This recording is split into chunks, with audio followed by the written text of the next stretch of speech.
under the same polis? Right. Okay. In Athens, or a city under Because polis if connected you to were born there, Athens. you were a citizen. Correct. Like, someone, okay. But in Sparta, every citizen was becoming a soldier. If you were a citizen, you were Spartan, not slaves. I want to say you were expected to be a soldier. So that's the difference between these two. Okay?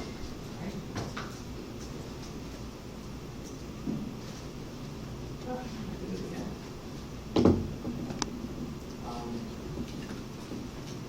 So the archaic polis in Miletus. This is the third largest city-state. As I said, it's at the crossroads of trade in the area. It was on the tip of Asia Minor. It had a strong Hellenic identity, meaning Greek, but it also had a strong Near Eastern influence from Mesopotamia, and that you find it in the architecture, in the writings of the people. The Ionians would Hellenize the interior of Asia Minor. Iona is also a Greek group.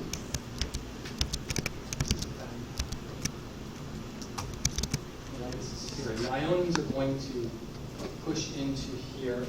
The Ionians are Greek.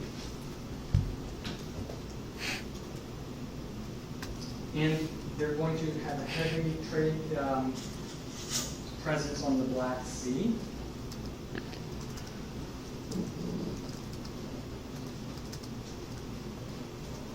You like this?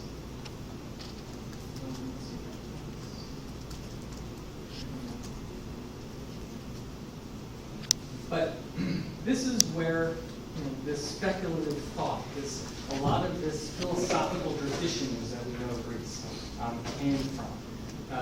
The Milesian school, this pre-Socratic thought.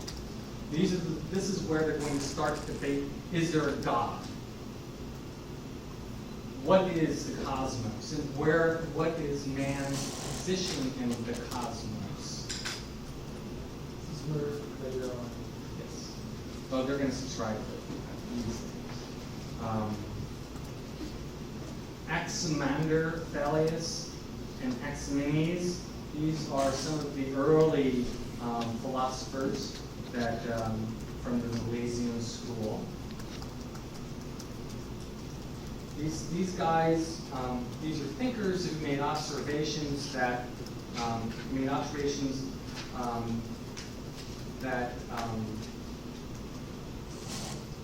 a lot of what man's doing is not the will of God.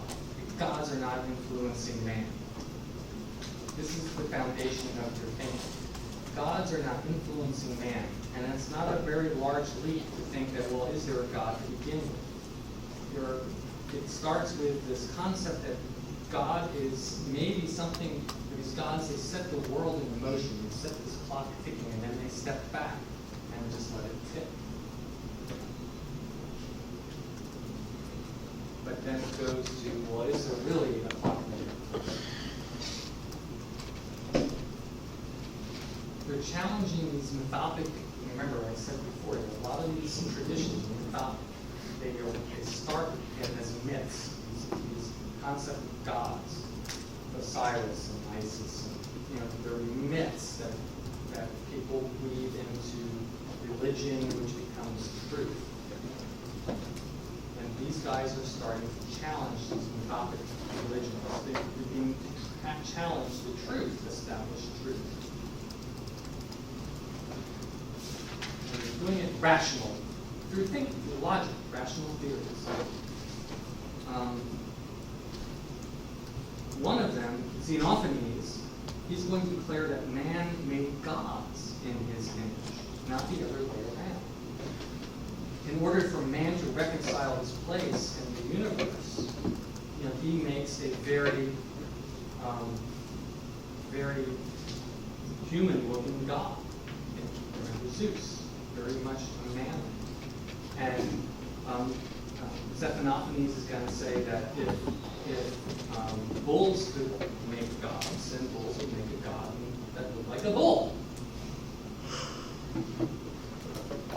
So, he's saying that because that's the frame of reference of mankind, man's going to make God's image. I mean, even the Christian Bible says God, or man is made in God's image, right?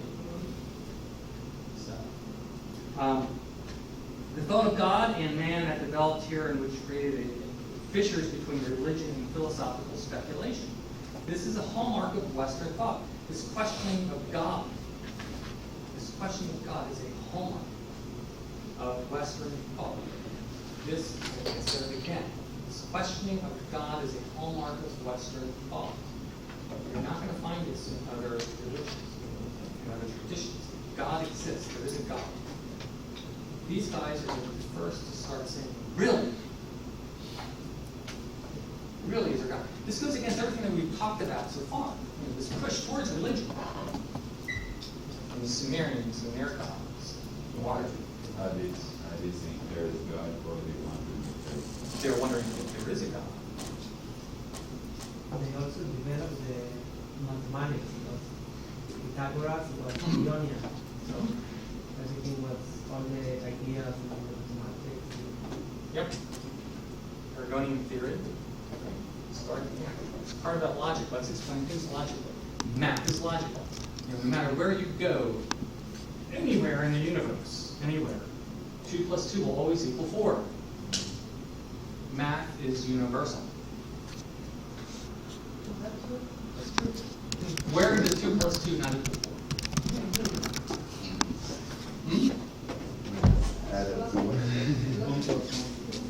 It's logic. I mean, it's just, that's a truth. That's the truth. 2 plus 2 always equal 4. So, this is the things that are starting to percolate at this time. And then there's these Persian wars. I mean, it's going to come to a point where, and this is part of this truth versus belief. You could argue that how do we know that there is a God?